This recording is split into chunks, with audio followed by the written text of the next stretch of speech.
pagi sama selamat sore.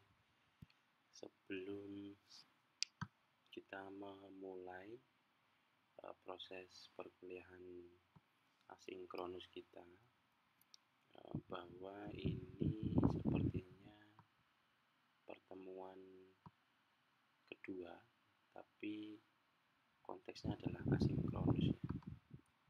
Kalau dilihat dari jadwal akademik, maka di pertemuan berikutnya kita akan ketemu di tanggal 15 April. Jadi tidak ada perkuliahan, gitu ya.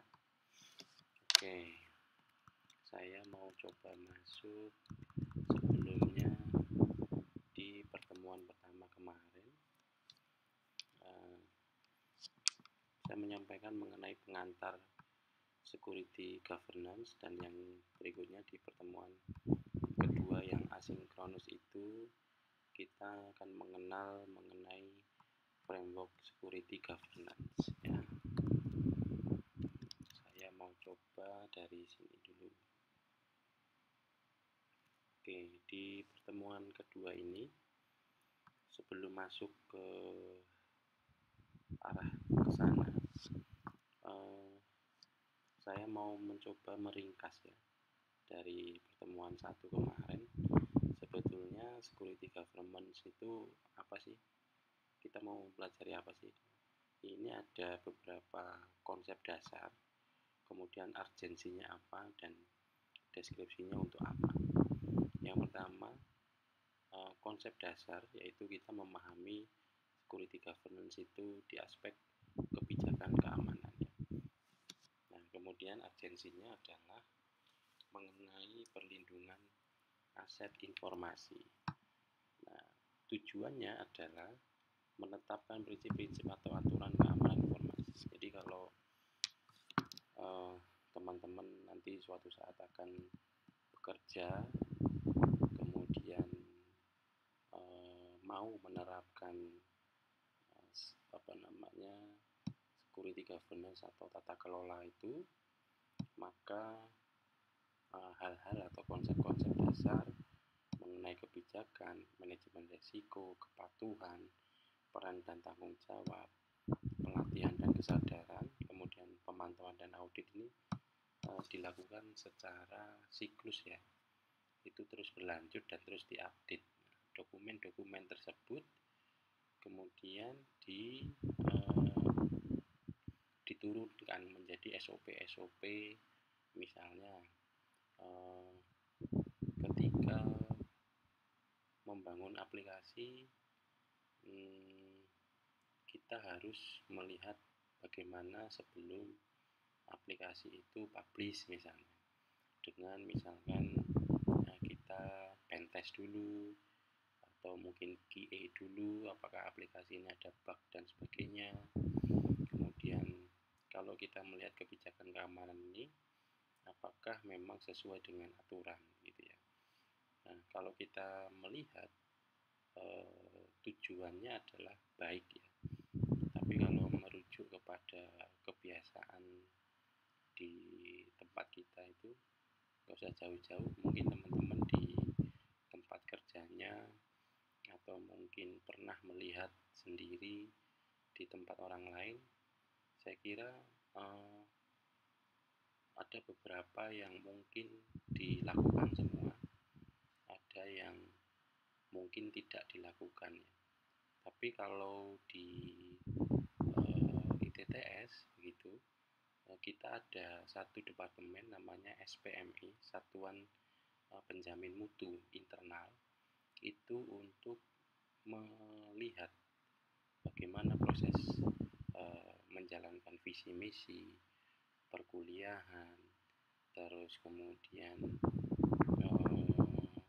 karirnya teman-teman, dokumen-dokumen, flow, terus kemudian penelitian macam-macam itu semuanya dilakukan.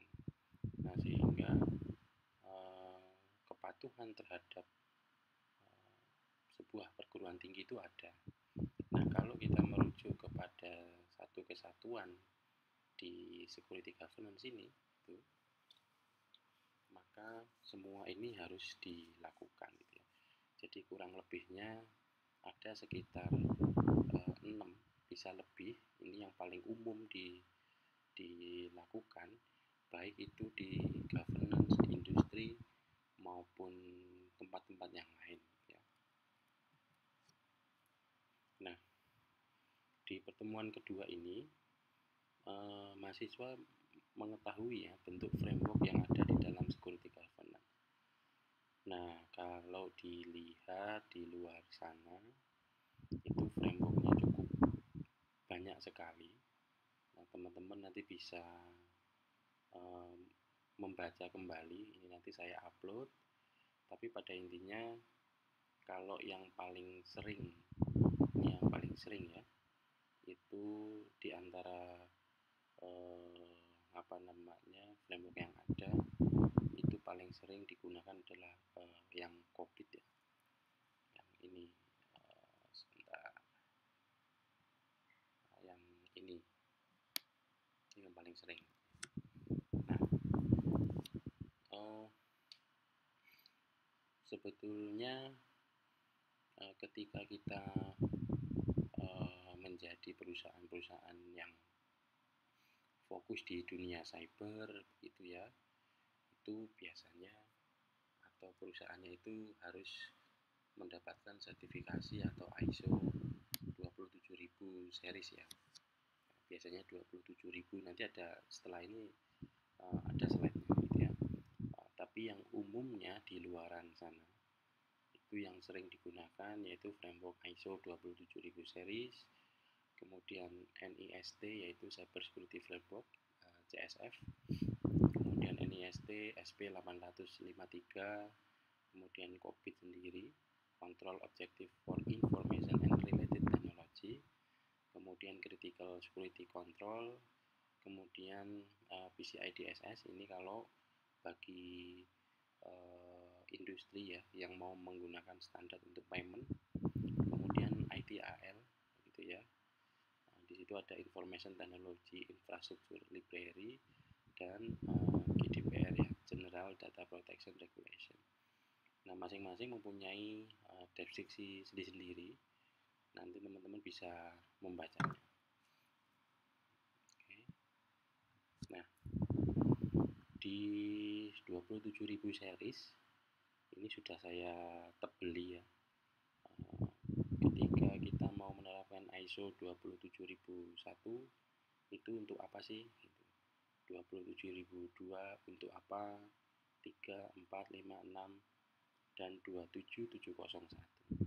Kalau kita lihat penerapannya ya, itu di 27001 yaitu standar untuk manajemen keamanan informasi. Sistem ini mensyaratkan pengelolaan keamanan informasi dalam suatu organisasi. Ini umum digunakan. Nah, kemudian kalau kita mau menerapkan prakteknya ya, praktek manajemen keamanan itu kita harus 27002.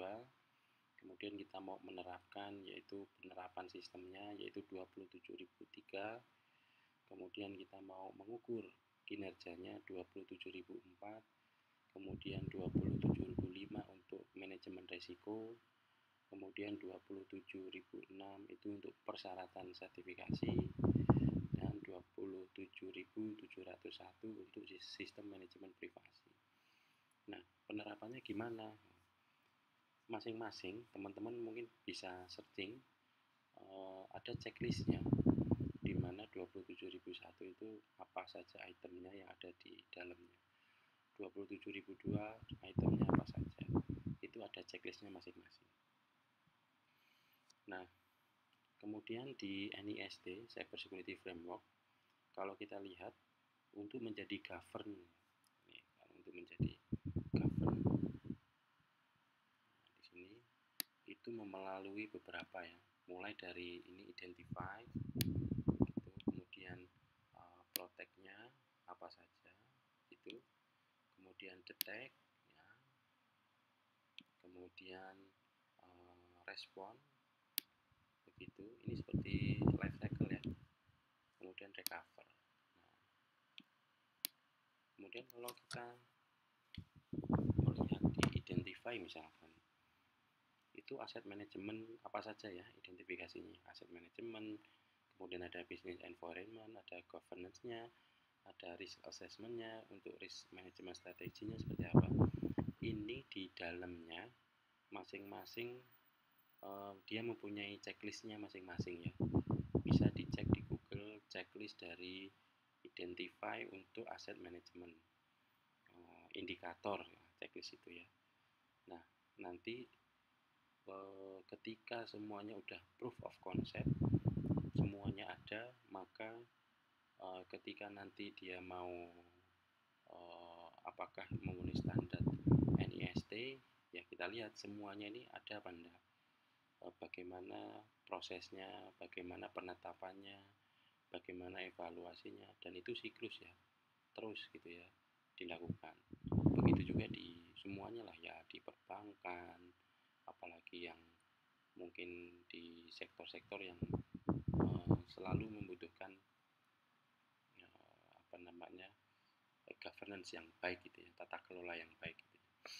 Nah, kemudian ada NIST SP853. Nah, kalau kita lihat mulai kontrol grupnya ya, kemudian policy-nya, kemudian ada item indikatornya, kemudian ini identifier ya. Identifier ini lebih ke singkatan sebetulnya. Saya nggak tahu kenapa assessment, authorizing, dan monitoring itu disingkat CA ya. Kemudian ini PL, planning, kemudian PM itu program management, RA itu risk assessment, kemudian SA itu system and service acquisition, dan seterusnya dan seterusnya. Nah, ini yang diaudit atau mungkin yang perlu disiapkan adalah di sisi manajemen, kemudian ini di sisi operation, kemudian ini di sisi technical gitu ya. Nah, kembali lagi semuanya, kalau kita misalnya dalam konfigurasi manajemen misalnya di technical ya, teman-teman bisa itu apakah misalnya apa ya, dokumentasi lah, bagaimana konfigurasi, misalkan teman-teman punya firewall, kemudian sudah update patch yang versi apa, kemudian mungkin topologinya seperti apa. Nah, itu terus diupdate kembali lagi, dia modelnya siklus, kemudian itu terus dilakukan begitu ya, sehingga proses-proses itu selalu up to date, melihat dari perkembangan. Mungkin di saat ini banyak serangan Trojan, banyak serangan ransom, kemudian apa namanya eksploitasi dan macam-macam. Nah, kalau nggak ada ini, kemudian orang akan membantu juga sulit juga gitu. Ya. Nah, COVID itu nanti saya coba ke sini dulu ya. COVID itu sudah melalui beberapa versi ya. Ada 1, 2, 3, 4, 5, dan yang terakhir 2019. Kalau dilihat di dalam deskripsinya, itu yang versi pertama memperkenalkan konsep, kemudian yang kedua lebih banyak kontrol dan tujuan, yang ketiga itu dia memperinci ya prosesnya, kemudian yang keempat dia apa namanya integrasi ya dengan ITIL dan ISO. Nah, itu COVID 5 memperkenalkan 5 prinsip dasar dan 7 enabler untuk tata kelola. Kemudian ada COVID 2019. Nah, mungkin teman-teman bertanya, Pak, kenapa selalu ada versioning gitu ya? Ya tentunya itu berdasarkan kondisi sekarang gitu ya. Jadi kalau kita masih mempertahankan metodologi yang lama, ya pasti akan ketinggalan, dan apa namanya regulasinya juga sudah berkembang ya begitu. Nah, kenapa kemudian muncul item-item tersebut begitu? Ya nanti ada jawabannya di akhir ya. Tapi pada intinya yang paling umum untuk COVID itu, kalau kita melihat ada prinsipal untuk governance sistemnya dan governance networknya, mungkin teman-teman bisa melihat di sini ada 6 untuk prinsipalnya, dan untuk frameworknya dia ada 3. Nah, kembali lagi, mungkin nanti kalau kita ketemu di pertemuan berikutnya, saya akan mencoba sedikit meresume. Kalau sebenarnya teman-teman bisa mencari sih checklist itu, itemnya apa, nanti tentunya dia ada dan tidak begitu ya, checklist itu gitu ya. Nah, ada lagi nih CIS ya, critical security control gitu ya. Ya kalau dilihat ya sebetulnya sama saja sih dengan yang lain-lainnya gitu ya. Tinggal kita melihat fungsinya ya. Kalau kita lihat juga di DSS tadi itu, PCI untuk payment, kalau kita melihat mungkin di dunia fintech, kemudian pembayaran, saya yakin saya pernah merasakan sendiri ya, untuk compliance untuk menjadi agregator. Misalnya teman-teman mungkin sering melihat agregator pembayaran ya, kayak mungkin Sendit, terus Midtrans, macam-macam, dia harus compliant sama ini gitu ya. Sehingga industrinya, tata kelolanya berjalan dengan baik, dan teman-teman akan percaya terhadap solusi pembayaran. Nah, kemudian ada ITIL juga yang tadi ya sempat disampaikan. Nah, ini nih sebetulnya kalau kita melihat lebih fokus kepada aspek infrastrukturnya. Nah, jadi kalau teman-teman mau lihat di situ bisa mulai dari apakah delivery valuable service offering ya, atau misalnya bagaimana mulai dari perencanaannya, kemudian reportingnya, kemudian secara change management atau konfigurasi di infrastrukturnya ya begitu. Karena kadang-kadang mungkin kalau kita langsung masuk di sebuah perusahaan, kalau kita nggak tahu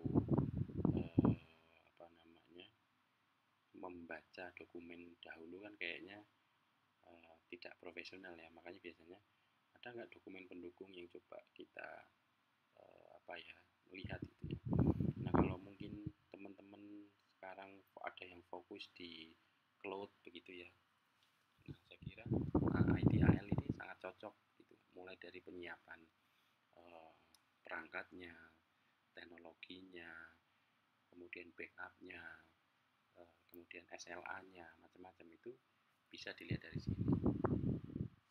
Nah, kemudian ada GDPR ya, General Data Protection Regulation. Ini sama aja sih gitu. Nah, kalau biasanya kan kalau kita lihat kalau di compliance kan ke GDPR itu ada 7. Nah, kemudian kalau GDPR dimasukkan dalam model checklist website ada sekian itu ya. Pertama harus diaudit personal datanya, kemudian dia secure websitenya atau enggak, kemudian dia sudah update atau belum. Nah, ini mungkin teman-teman yang jago di dunia hacker pasti terus mengupdate ya begitu. Nah, jadi yang terakhir, mana yang lebih baik di antara semua gitu ya. Jawabannya adalah kalau kita mengatakan lebih baik itu memang tergantung pada konteks dan kebutuhan organisasi. Jadi setiap framework memiliki kelebihan dan kekurangan. Yang paling penting adalah fokusnya yang berbeda ya. Fokusnya. Kalau misalnya begini, teman-teman mau tata kelola yang baik untuk menerapkan aplikasi website gitu, yaitu kalau pakai misalkan ITIL ya nggak cocok gitu. Nah terus misalnya kalau teman-teman mau membuat tata kelola secara organisasi supaya good governance, teman-teman pakai ISO 27001.